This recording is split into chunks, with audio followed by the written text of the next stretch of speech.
Now, a casual, common sense definition of genocide would be that if you want to achieve and an obstacle in achieving it is the existence of a group, you are willing to wipe out the whole group to achieve it. That is a casual definition for everyday people with common sense, the definition of a genocide. However, there is no such thing in the Bible. Quite the opposite. These cities, notorious for their unbelievable sin, unbelievable. To them, God has been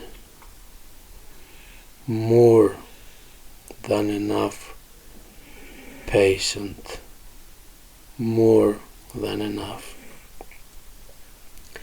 And no one can be an obstacle to God.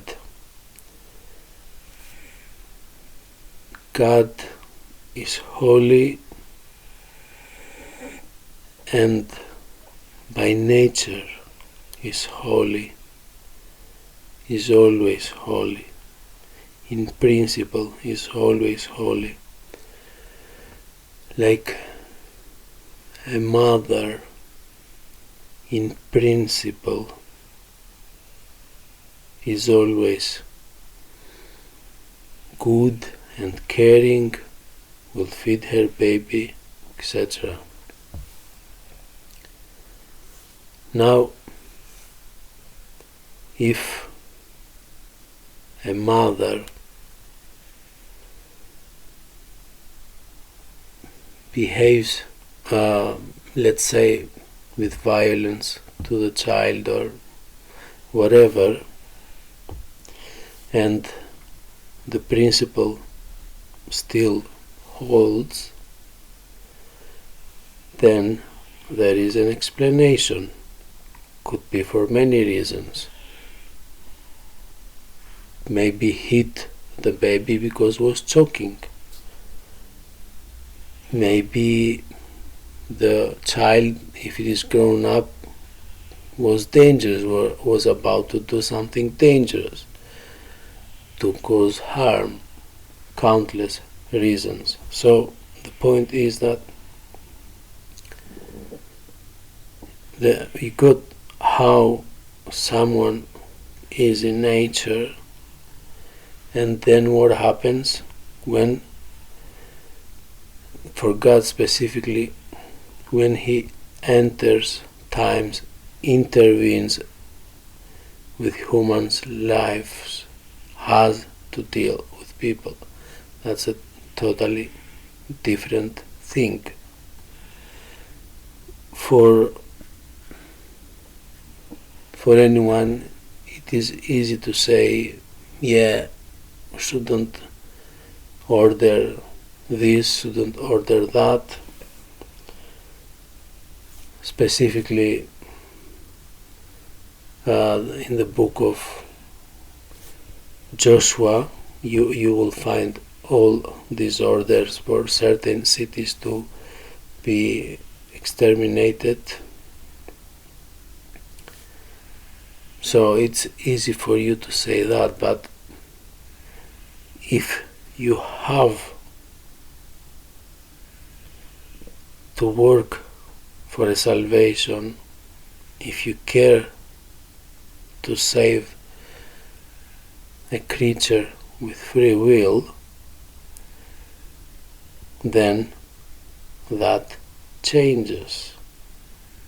You cannot sit back anymore and say, don't do this and don't do that.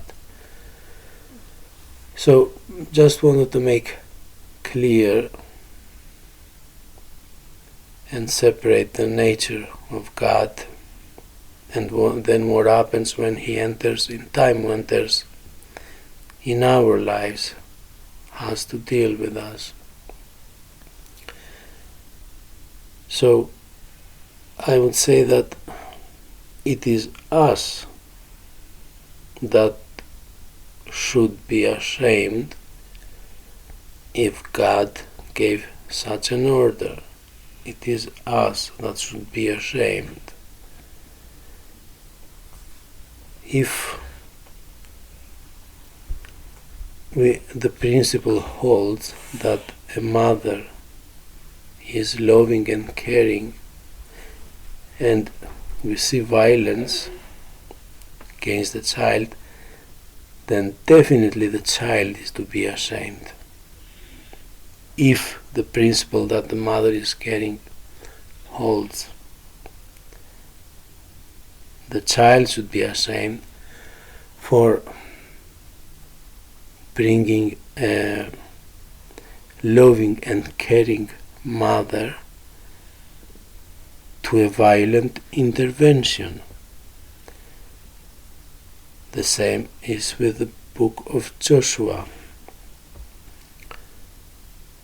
We should be ashamed, humans, for God to give the orders that we see in the book of Joshua, orders of extermination, or the flood, or any other calamity and punishment. The other thing is that if you're an atheist, obviously you win the argument big time. There is no God, you don't have to save anyone, everyone dies, becomes dust, easy peasy. You can speak free of charge, can say anything you like, behave nicely, don't do this, don't do that. Yeah, I can speak like this all day long. However, our friend in here is not atheist. He is a Muslim. Let's do a reality check. Humanity has countless genocides. So you mean not the Bible, not the Quran, the reality. So you mean to say that God was watching the children butchered, raped, your God, your Allah, and did nothing? I'm using the same argument.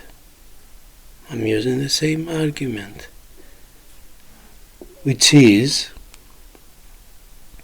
to put a standard how God should behave, what should do and what should not do. Okay, so I'm putting a standard. A God should not watch a child being butchered and raped and allow it. Shouldn't. Yet Allah allow it. So your God is not any better. Why I'm saying this? Not to win an argument, but to do a reality check, turn the table, and maybe you start thinking differently, that there are other factors how violence and disasters come to be without meaning that God is not holy. So that's the whole thing. Now you're going out finding Christians that couldn't answer. What's the big deal? What's the big deal about it? I myself, I cannot answer everything. If you would ask me a few years back, maybe I didn't have a good answer for this. It's not a big deal. God didn't give us Christians. God gave a church. There is the Holy Spirit. The church has the interpretation, and that you should check the historical church. The historical church explains clearly the unbelievable crimes, sins that these people have done. So when God orders you will kill every animal somewhere and somewhere else you will not kill the animals, that shows that there is a reason why there is this difference in there. Here kill animals, there not kill animals. I don't know, but maybe I'm saying with my mind, maybe humans involved and defiled the animals, involved them in something very dirty that God didn't want those animals to be used for eating them, milking them, whatever. Okay? So these nations which have been destroyed elsewhere is mentioned their big sin and how there will come one day that the wrath of God will do what has to do. And as a final point, God is holy, and one thing matters: His will is for everyone to be saved.